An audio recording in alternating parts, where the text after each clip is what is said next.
La crise du logement frappe aussi les animaux. Le 1er juillet marque probablement la journée la plus triste pour la SPCA de Montréal. Beaucoup doivent encore choisir entre garder leur animal domestique ou avoir un toit sur la tête. Pourquoi? Parce que la plupart n'ont pas trouvé de logement qui accepte les animaux.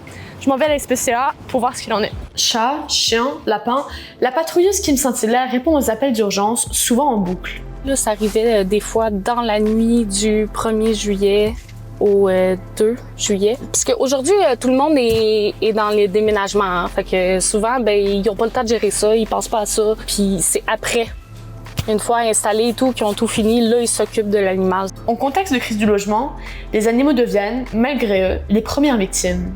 Des animaux laissés sur des balcons, dans des cages d'escalier ou signalés par les nouveaux locataires.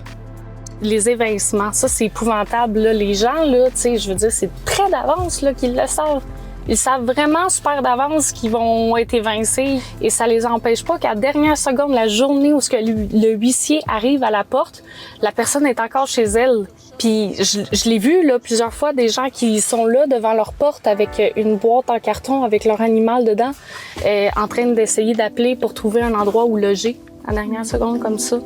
Et toujours, derrière ces abandons, des familles désemparées. Ça donne lieu à des situations crève-cœur, honnêtement, parce que les gens qui abandonnent pour des raisons de déménagement, comme aujourd'hui, le 1er juillet, ce sont des gens qui se sont bien occupés de leurs animaux, qui ont toujours donné de l'amour, les soins nécessaires, et la seule raison pour laquelle ils les abandonnent, c'est parce qu'ils ne se trouvent pas de logement. Dans les 4 premiers mois de 2025, la SPCA a accueilli plus de 1200 animaux, soit 26% de plus que l'année dernière à la même date.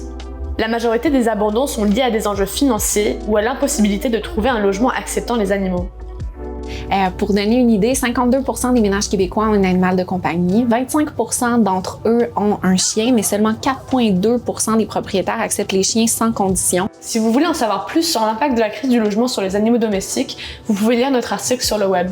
Puis est-ce que vous aussi, vous avez dû prendre une décision difficile concernant votre animal de compagnie récemment? Racontez-moi ça en commentaire.